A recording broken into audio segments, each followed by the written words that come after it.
விருச்சிக ராசிக்கு குரு வக்ர பயிற்சி 2024லேருந்து 2025 வரைக்கும் எப்படி இருக்குன்னு பார்க்கலாம். குரு ரிஷப ராசியில் வக்ரம் அடைகிறாரு.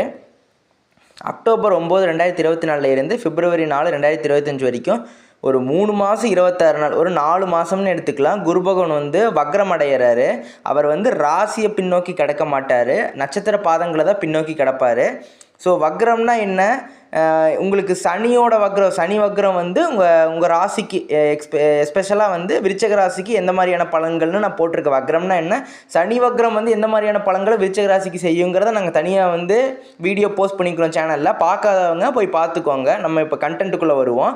இப்போ விருச்சிக ராசிக்கு குரு வக்ர பயிற்சி எந்த மாதிரியான பலன்களை கொடுக்குதுன்னு பார்க்கலாம். குரு பகவானுங்கிறது ஒரு முக்கியமான கிரகம் விருச்சிக ராசியை பொறுத்த வரைக்கும்.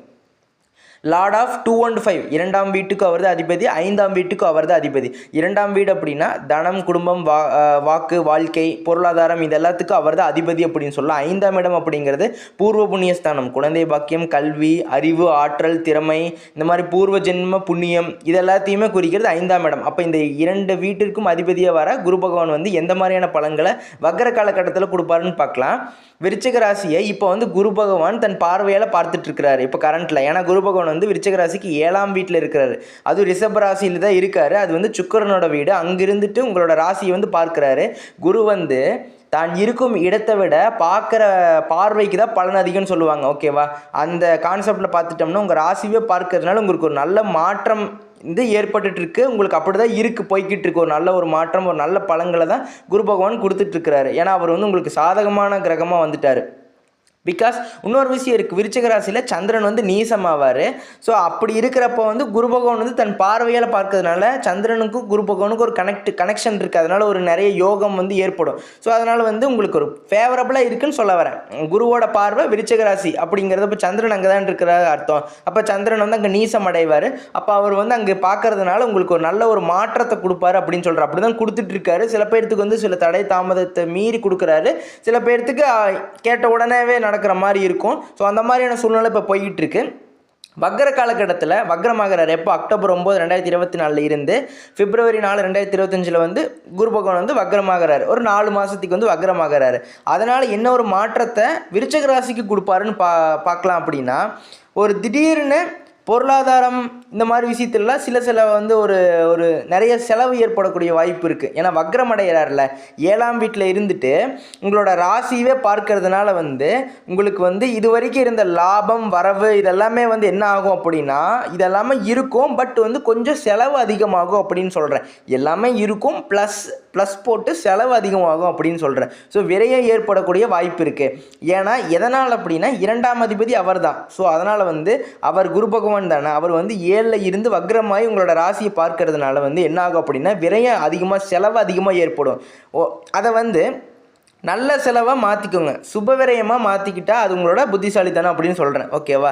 ஏன்னா யாருக்கு வேண்டி நீங்கள் இந்த மாதிரி செலவு பண்ண வேண்டியதாக இருக்கும் அப்படின்னா மனைவி, அப்பா, அம்மா, மகளுக்காக, இல்லைன்னா கூட பிறந்த சகோதரருக்காக, யாருக்காச்சியாக நீங்கள் அவங்களுக்கு வேண்டி ஏதோ ஒரு செலவு பண்ணுவீங்க. அது ஒரு நல்ல செலவாக நீங்கள் மாற்றிக்கோங்க அப்படின்னு சொல்கிறேன். சுப விரயமாக ஏற்படுத்திக்கோங்க. சுப விரயம்னா என்ன? வீடு கட்டுறதாகட்டும், வண்டி வாகனம் வாங்குறதாகட்டும், பசங்களை படிக்க வைக்கிறதாகட்டும், அதாவது ஒய்ஃப் மனைவிக்கு வேண்டி ஜுவல்லரிஸ் எடுக்கிறதாகட்டும், ஹஸ்பண்டுக்கு வேண்டி ஏதாச்சும் ஒரு லேண்ட் வாங்குறதாகட்டும், இந்த மாதிரி ஏதோ ஒரு விஷயம் பண்ணுறது சுப விரயம்.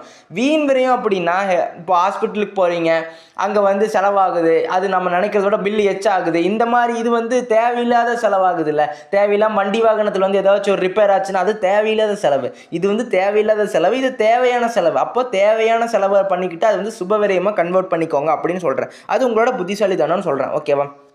அடுத்து திருமண முயற்சி. வரன் பார்த்துட்டு இருக்கிறவங்க எல்லாத்துக்குமே இந்த வக்ர காலகட்டத்தில் செலவு அதிகரிக்கும். பட் அது உங்களுக்கு சுப செலவாக கன்வெர்ட் பண்ணிக்கோங்க. தேவையில்லாத விஷயத்தில் செலவு அதிகமாக பண்ண வேண்டாங்கிறத நான் சொல்கிறேன். பண்ண வேண்டாம்னு நான் சொல்கிறேன். அதை நீங்கள் பார்த்துக்கோங்க. ஏன்னா பிளான் பண்ணி கரெக்டாக பண்ணுங்கள், அதுதான் நீங்கள் பண்ணுவீங்க. பட் வக்ர காலகட்டத்தில் வக்ரமாகி ராசியவே, உங்கள் ராசி 7ஆம் இடத்துல குரு பகவான் வக்ரமாகி விருச்சிக ராசியவே பார்க்குறாரு. அதனால் சில இடங்களில் தேவையில்லாத செலவு அதிகமாக ஏற்படும். தேவையில்லாத செலவு சில இடத்துல அதிகமாக ஏற்படக்கூடிய வாய்ப்பு இருக்குது. ஸோ அதனால் நான் என்ன சொல்ல வரேன்னா, பார்த்து நிதானமாக ஒரு பொறுமையாக ஒரு டைமுக்கு 2 டைம் யோசித்து ஒரு விஷயத்தை பண்ணுங்கள். அது உங்களுக்கு ஒரு நல்ல ஒரு மாற்றத்தையும் ஒரு ஏற்றத்தையும் உங்களுக்கு கொடுக்கும் அப்படின்னு சொல்கிறேன். அடுத்து மாணவர்களுக்குன்னு எடுத்துட்டா குரு வந்து வக்ரமடைஞ்சா ரொம்ப ஃபேவர்னே சொல்லலாம். இந்த அக்டோபர் 9 2024 பிப்ரவரி 4 2025 வரைக்குமே ஒரு நல்ல ஒரு மாற்றத்தை கொடுக்குன்னே சொல்லலாம். ஏன்னா ரொம்ப நாளாக நீங்கள் ட்ரை பண்ணிட்டு இருந்த விஷயம் வந்து உங்களுக்கு அது நடக்கும் அப்படிங்கிற கண்கூடாவே நடக்கும். ஏதோ ஃபாரின் ட்ராவல் ஆகட்டும், ஃபாரின் போய் படிக்கிறதாகட்டும், இல்லை வந்து பிஸ்னஸ் ஆகட்டும், ஏதோ ஒரு விஷயம் ஆகட்டும், நீங்கள் ஏதோ பிளான் பண்ணி வச்சுட்டு இருப்பீங்க, ஃபாதரோட பிஸ்னஸ் எடுத்து பண்ணுறதாகட்டும், இல்லை ஏதோ ஒரு விஷயம் பேரண்ட்டோட சப்போர்ட் உங்களுக்கு நல்லா கிடைக்கும் அப்படிங்கிற, நீங்கள் என்ன சொன்னாலும் பேரண்ட்ஸ் வந்து சரி அப்படின்னு கேட்டுக்குவாங்க அப்படிங்கிற. சில இடத்துல பதட்டம் வந்து சில இடத்துல இருக்கும், சில இடத்துல பதட்டம் இருக்கும். சில பேர் வந்து பேரண்ட்ஸ் வந்து சில பேர் வந்து சப்போர்ட் பண்ணுவாங்க, சில வீட்டில் வந்து சப்போர்ட் பண்ண மாட்டாங்க. ஸோ சில டைம் வந்து பதட்டம், சில டைம் வந்து ஒரு எதிர்ப்புகள் வந்து உருவாகலாம். பட் இந்த வக்ர காலகட்டத்தினால ஒரு எதிர்ப்பு உருவாகலாம், பதட்டம் உருவாகலாம். பட் ஆனால் சப்போர்ட்டும் கிடைக்கும்னு சொல்கிறேன். அவங்களோட ஆறுதலும் கிடைக்கும், அவங்களோட சப்போர்ட்டும் கிடைக்கும். பட் சில டைமில் எதிர்ப்புகளும் வரும். ஸோ அதனால் பார்த்து இருந்துக்கோங்க விருச்சிக ராசிக்காரங்க, ஓகேவா. அடுத்து ரிலேஷன்ஷிப்பில் இருக்கிறவங்களுக்கு மேரேஜுக்கு கன்வெர்ட் பண்ணி எடுத்துகிட்டு மேரேஜுக்கு அடுத்தது வந்து வீட்டில் வந்து சொல்லணும் அப்படின்ட்டு இருக்கிறவங்களுக்கு வந்து ஃபேமிலியில் போய் பேசுகிறப்போ வந்து சில எதிர்ப்புகள் உருவாகும், குடும்பத்தில் வந்து சில ஆதரவும் உருவாகும். சில பேர் வந்து அப்பாவோ தங்கச்சியோ வந்து ஓகே சொல்லுவாங்க, அம்மாவோ அண்ணனோ அம்மாவோ அக்கா வந்து வேண்டாம் அப்படின்னு சொல்லுவாங்க. அந்த மாதிரி சில எதிர்ப்பு ஏற்படும், சில ஒரு ஆதரவு ஏற்படும் அப்படிங்கிற ரெண்டுமே மிக்ஸ்டான பலன்கள் தான் உங்களுக்கு கிடைக்கும் இந்த காலகட்டத்தில். ஸோ வந்து உங்களுக்கு வந்து அவ்வளோ யோகமான காலம் இல்லை தான் இந்த வக்ர காலகட்டத்தில். பட் ஆனால் பெருசாக எந்த ஒரு நெகட்டிவுமே இல்லை. வீண் விரயம் வீண் செலவு மட்டும் ஏற்படாமல் பார்த்துக்கோங்க. அது உங்கள் கையில் இருக்குதுன்னு சொல்கிறேன். அது உங்களோட புத்திசாலித்தனம்னு சொல்கிறேன். ஸோ வேறு எந்த விஷயம் இல்லை. பண விரயத்தை மட்டும் நீங்கள் அதை கொஞ்சம் கேர்ஃபுல்லாக ஹேண்டில் பண்ணுங்கள். தேவையில்லாத விஷயத்தில் வந்து கொஞ்சம் நிறைய செலவு ஏற்படுற மாதிரியான சூழ்நிலை உங்களுக்கு குரு பகவான் கிரியேட் பண்ணி கொடுத்துருவார். ஏன்னா அவர் வக்ரம் அடைஞ்சு உங்கள் ராசியை பார்க்கறதுனால உங்களுக்கே என்ன டிசிஷன் எடுக்கிறதுன்னு தெரியாமல் நீங்கள் அதிகமாக செலவு பண்ணக்கூடிய சூழ்நிலை ஏற்படலாம். அதனால் நீங்கள் பார்த்து பண்ணுங்க அப்படிங்கிறேன். சரி, அடுத்து வேலை தொழில் இந்த மாதிரியான இடத்துல எங்களுக்கு குரு பகவானோட வக்ர பலன்கள் எந்த மாதிரியான சூழ்நிலை உங்களுக்கு கிரியேட் பண்ணோம் அப்படின்னா எந்த ஒரு சூழ்நிலை கிரியேட் பண்ணாது. ஏன்னா 10ஆம் இடத்தை வந்து 10ஆம் இடங்கிறத தொழில் ஸ்தானத்தை குரு பகவான் எந்த ஒரு கான்டாக்டுமே இல்லை, சரி, நேரடியாகவும் சரி மறைமுகமாகவும் சரி எந்த ஒரு தொடர்பும் இல்லை. அதனால் வந்து உங்களுக்கு எந்த ஒரு பாதிப்பும் இருக்காது, எந்த ஒரு ஏற்றமும் இருக்காது. உங்களுக்கு அது அப்படியே ஆசிட்டிஸ் கோயிங் ஆன் ஆசிட்டிஸ் அப்படின்ட்டு, அதாவது அப்படியே போய்கிட்டு இருக்கும், எந்த ஒரு பிரச்சனையும் வராது. உங்களுக்கு ஒரு பெரிய ஏற்றமும் இருக்காது, பெரிய இறக்கமும் இருக்காது, அப்படியே போய்கிட்டு இருப்பீங்க. ஏன்னா 10ஆம் இடத்துல அவர் வந்து எந்த ஒரு தொடர்பும் இல்லை, மறைமுகமாகவும் சரி நேரடியாகவும் சரி. அதனால் வந்து ஒரு ராசி தான் பார்க்கறதுனால நீங்கள் கொஞ்சம் வேகம் எடுப்பீங்க, ஒரு மோட்டிவேஷன் உங்களுக்கு அதிகரிக்கும். ஒரு இதை பண்ணணும், இதை பண்ணியே ஆகணும் அப்படிங்கிற நிறைய உங்களுக்கு மைண்டுக்குள்ளே நிறைய விஷயத்தை வச்சுட்ருப்பீங்க. ஸோ அதை எல்லாத்தையுமே நீங்கள் பண்ணக்கூடிய காலகட்டம்னே சொல்லலாம். உங்களுக்கே ஒரு புத்துணர்ச்சி ஏற்படும். பட் அந்த சில டைமில் வந்து நீங்கள் எடுக்கிற முடிவு வந்து தவறாக போயிடலாம், இல்லை வேகமாக பதட்டத்தில் எடுக்கிற முடிவு தப்பாக போயிடலாம். அதனால் வந்து விருச்சிக ராசியை சேர்ந்தவங்களுக்கு வந்து கொஞ்சம் நிறுத்தி நிதானமாக ஒரு ஸ்டெபிலிட்டியாக ஒரு முடிவு எடுங்க. அது உங்களுக்கு ஒரு வெற்றியை தேடி கொடுக்குன்னே சொல்கிறேன்.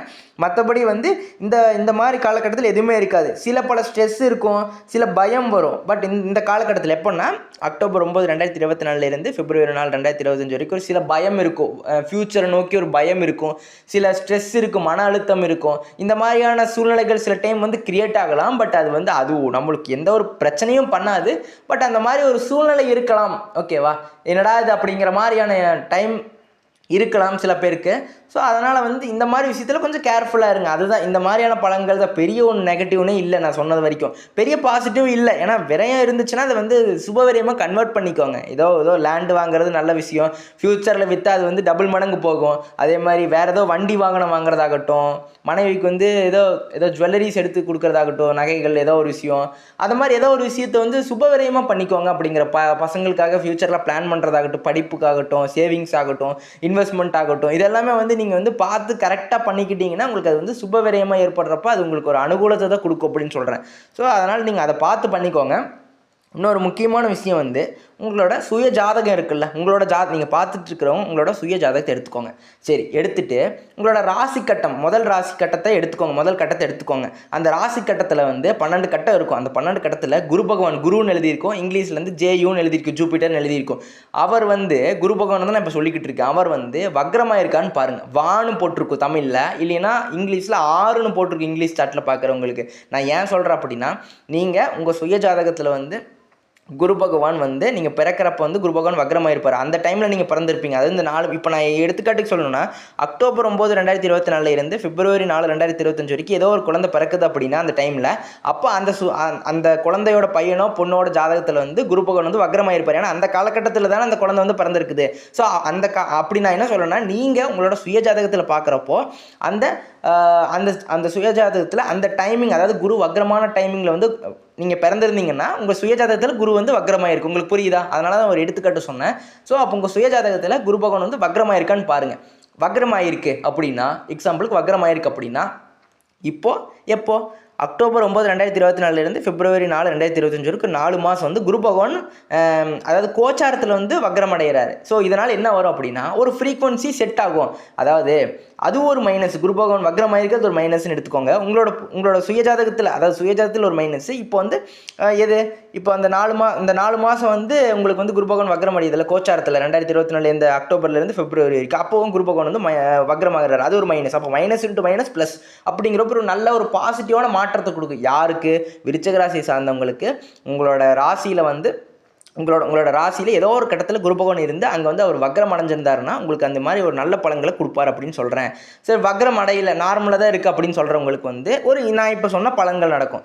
வக்ரம் ஆகியிருந்தால் உங்களுக்கு ஒரு நல்ல மாற்றம் இதை விட 2 மடங்கு ஏற்படும் அப்படின்னு சொல்கிறேன். அவ்வளோதான். அதாவது வக்ரம் அடைஞ்சிருந்தா இதை விட ஒரு நல்ல மாற்றம், ஒரு நல்ல ஒரு பாசிட்டிவ், உங்களுக்கு விரயம் வந்து கொஞ்சம் கம்மியாகும் அப்படின்னு சொல்கிறேன். அப்படி விரயம் வந்து கம்மியாகும், உங்களுக்கு ஒரு நல்ல மாற்றம் உங்களுக்கு வந்து ஏற்படும் அப்படிங்கிறேன். அப்படி விரயமாக, அதாவது அப்போ வந்து அப்படி, அதாவது வக்ரம் ஆகலை அப்படின்னா, அப்போ வக்ரம் ஆகலைன்னா நான் இப்போ சொன்ன பலன்கள் எடுத்துக்கோங்க. வக்ரம் ஆகியிருந்தால் உங்களுக்கு வந்து ஒரு விரயம் கம்மியாகும், உங்களுக்கு வந்து கொஞ்சம் அனுகூலம், ஒரு நன்மை, ஒரு நல்ல மாற்றம் ஏற்படும். ஏன்னா வந்து அந்த ஃப்ரீக்வன்சி செட் ஆகும். நீங்கள் அந்த டைமில் அந்த குரு பகவான் அந்த டைமில் வக்ரமாயிருக்கிறவங்க சுயஜாதகத்தில், அதே மாதிரி அந்த கோச்சாரத்தில் வக்ரமாகிறப்போ உங்களுக்கு அந்த மாதிரி நல்ல ஒரு பலன்களை வந்து வாரி வழங்கிடுவாருன்னே சொல்கிறேன். அந்த 4 மாதத்துக்கு வந்து நீங்கள் என்ன வேணாலும் பிளான் பண்ணலாம். ஸோ அந்த மாதிரி நான் சொல்ல வரேன். நெக்ஸ்ட்டு ஒரு ஸ்மால் ரிக்வெஸ்ட்டு. நம்ம சேனலை பார்க்குறீங்க, வீடியோஸ் பார்க்குறீங்க, நிறைய பேர் வந்து சப்ஸ்கிரைப் பண்ணிக்கிறதில்ல. சப்ஸ்கிரைப் பண்ணி வச்சுக்கோங்க. அப்போ தான் நம்ம போடுற வீடியோஸ் வந்து நோட்டிஃபிகேஷனில் வரும். ஸோ அதை மிஸ் பண்ணிடாதீங்க. அதனால் வந்து சப்ஸ்கிரைப் பண்ணி வச்சுட்டு நோட்டிஃபிகேஷன் ஆன் பண்ணி வச்சுக்கோங்க. அதே மாதிரி உங்கள் ஃபேமிலி, ஃப்ரெண்ட்ஸ் அவங்க எல்லாத்துக்குமே வந்து அவங்கள வந்து லைக் பண்ண சொல்லுங்கள், ஷேர் பண்ண சொல்லுங்கள், சப்ஸ்கிரைப் பண்ண சொல்லுங்கள். நீங்களும் வந்து அவங்களுக்கு ஷேர் பண்ணி விடுங்க. அவங்களோட ஃப்ரெண்ட்ஸ்க்கும் ஷேர் பண்ண சொல்லுங்கள். ஏன்னா நம்ம எடுக்கிற எஃபர்ட் வந்து வீண் போகக்கூடாது அல்லவா? நிறைய பேருக்கு வந்து ரீச் ஆகணும்ல. அதனால் வந்து நீங்கள் நிறைய பேருக்கு வந்து நீங்கள் வந்து ஷேர் பண்ணி விடுங்க. ஸோ இதுதான் நான் சொல்ல வரேன். ஸோ இது நம்ம சேனல் தான். அதனால் நீங்கள் உங்கள் சேனல் வந்து க்ரோ பண்ணுறதுக்கான சப்போர்ட் பண்ணுங்கள். அடுத்து கமெண்ட் செக்ஷனில் எந்த மாதிரியான பலன்கள் வேணும்னு சொல்லுங்கள். நாங்கள் அதுக்கேற்ற மாதிரி போடுறோம். ஏன்னா நாங்கள் ஒரு ஃப்ளோவில் போயிட்டுருப்போம். உங்களுக்கு ஒரு ஸ்பெசிஃபிக்காக ஒரு கேட்டகிரியில் எனக்கு இந்த மாதிரியான பலன்கள் வேணும் அப்படின்னு சொல்லியிருந்தீங்கன்னா நாங்கள் கண்டிப்பாக இந்த மாதிரியான ராசி பலன்கள் நாங்கள் போடுவோம். கமெண்ட் செக்ஷன் சொல்லுங்கள். அதே மாதிரி இது நடந்துருச்சு, இது நடந்துருக்குது அப்படின்னா இதெல்லாம் சொல்கிறதெல்லாம் கரெக்ட் அப்படின்னு சொல்கிற மாதிரி இருந்தாலும் அதையும் போடுங்க. அப்போ தான் 4 பேருக்கு தெரியும். நீங்கள் ஓகே, நீங்கள் கேட்டுட்டு போய்க்கிறீங்க, பட் 4 பேருக்கு தெரியணும் அப்படின்னா நீங்கள் கமெண்ட் செக்ஷனில் சொல்லலாம். இந்த மாதிரி எந்த ஒரு நல்ல கமெண்ட் இருந்தாலும் சரி, பேட் கமெண்ட் எதாக இருந்தாலும் சொல்லுங்கள். நாங்கள் எங்களை வந்து நாங்கள் இம்ப்ரூவ் பண்ணிக்கிறோம். ஸோ நன்றி, வணக்கம்.